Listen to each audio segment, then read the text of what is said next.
Well, with me today, Lucy MacNeil, formerly from the Barra MacNeils, although still Barra MacNeils, although you're not Yes. touring that way. You're now touring as the Lucy MacNeil Trio, which sometimes has four. Yes. Sounds like a family thing to me. Talk to me about what we're going to see at the Calgary Folk Club. Well, the four, hopefully, will be myself and my husband. He plays guitar bouzouki. My youngest brother, Boyd McNeil. No, like unless something comes up that he can't at the last minute, but hopefully that's, fingers crossed.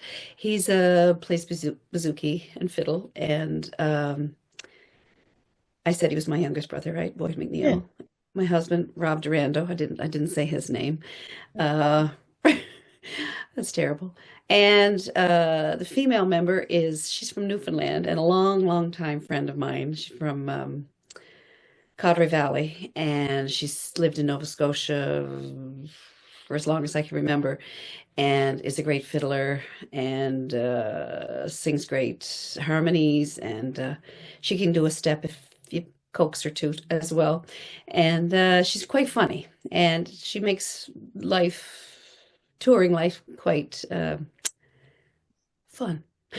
I'm not saying that it hasn't been fun, but it's been a long No. time the same way. Well, yeah, and nice to have somebody else on the road with you, than just your brothers.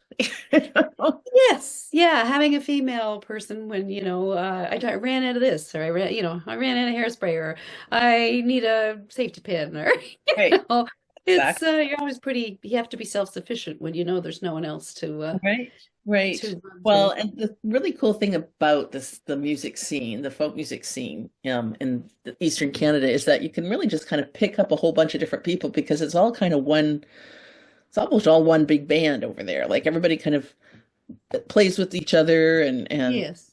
sits in on, Except I haven't had that because it's been the family thing for right? quite a while. I Yeah. did an Island Girls. It's a production, a music comedy thing. There was three or four shows. I can't remember exactly now how many we did, and that was with Bette McDonald. She's quite popular here at home, and she's been on CBC, um, Mr. D, across Canada, and of course Heather Rankin, and then Jen Shepherd, and they're all great singer-songwriters and entertainers and Yeah. comedians. Like, so I was like, that was not my forte for sure, for certain, but not that I can't, but it's just not something that I ever pushed. And but they brought it out of me, and they were really fun shows. Lovely. And you have a single, or not a single, a solo album that Yes, that will it be came available. out last June, and Okay. it took about the first single came out 2 years before. It was Hope for One and All by the now late David Mallet. I was very sad to hear because I was hoping to meet him before that came about.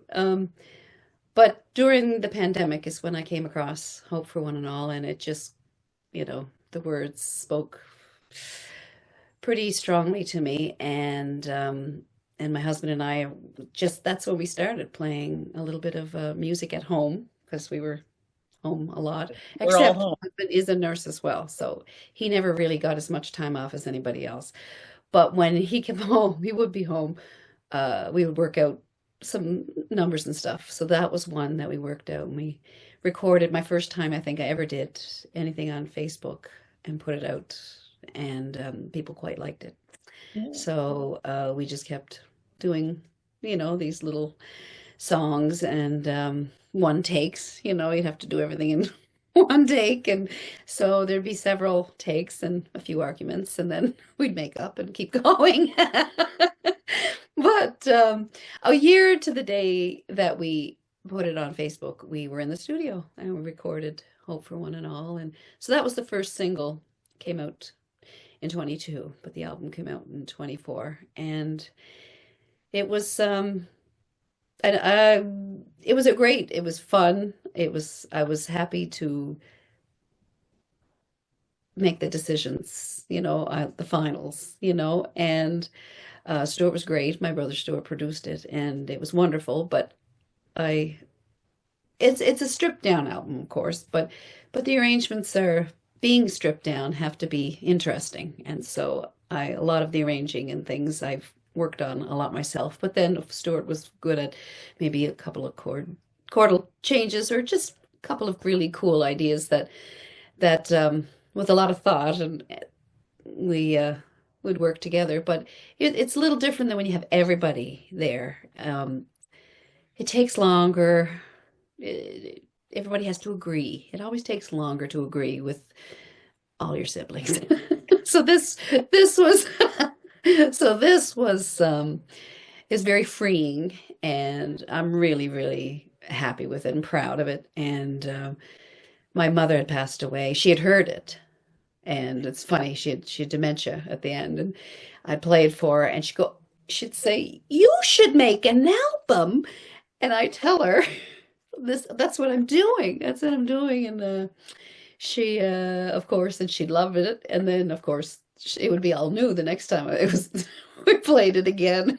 So I dedicated it to my mother, and it's because she's certainly the reason that I play music and still do and will continue to do. Yeah. Well, a lot of, excuse me, a lot of years as a Barra MacNeils, 20, 30, just a lot. No, about 37 going on 38. Yeah, Or 38. It's actually 38. It is 38. which is hard to imagine since you're like only 30. That's right. I know. That's why I was saying 20 something. Yeah. Try to be polite. I thought I'll let you let the cat out of the bag. But just an incredible mark that your family has left, legacy, shouldn't say a mark, legacy in the Eastern Canadian music scene, and just a lovely breath of fresh air with your solo artist. And we're so glad that you're able to make it out to Calgary to the folk club, because it was a long time ago the first time you stepped on that stage. Yes, very long. I can't even remember. Was it the late 80s? Was it I, 90s? I think it was the late 80s. Yeah, Late 80s. late Yeah. 80s. Yeah, because it was Well before a record company. yeah. Oh Yeah. yes. Yes. Yeah. Yeah. Because we could afford you before the record company. There was that too. And back when, I got to see my first carburetor. Yes, we were talking about that off camera beforehand, that was kind of a wow, what's this thing in the kitchen? And it was a carburetor, and it was like, wow, with brand new technology that hadn't quite hit Cape Breton yet, I guess, but Oh, no, or at not in least our household it's your anyway. household. Exactly. Well, we're super thrilled to have you back at the Calgary Folk Club, March the 14th Yes. date. Ian Foster will be doing the first up. And Okay. folks can join us either live at the Calgary Folk Club. This is our 53rd season. Oh, heavens. And we also do a live stream. So there's a 3-camera shoot. So if you are not in the area, I know you will be, Lucy, but if those who are listening are not in the area, you can certainly join us with the live stream. It's good for 3 days at the event, and then 3 days after. So you don't have to stay up till stupid o'clock if you're on the Okay. East Coast and don't want to stay up for mountain time. But we're looking forward to having you and 3 or 4, the trio quartet, whichever, Whatever it is, it'll be fun and and you'll it'll be enjoyable. And I promise that. be there, and it'll be lovely. Looking forward to having you back at the Calgary Folk Club. Well, it's great talking to you again, and I can't wait to see you. Super. Take care. Bye-bye.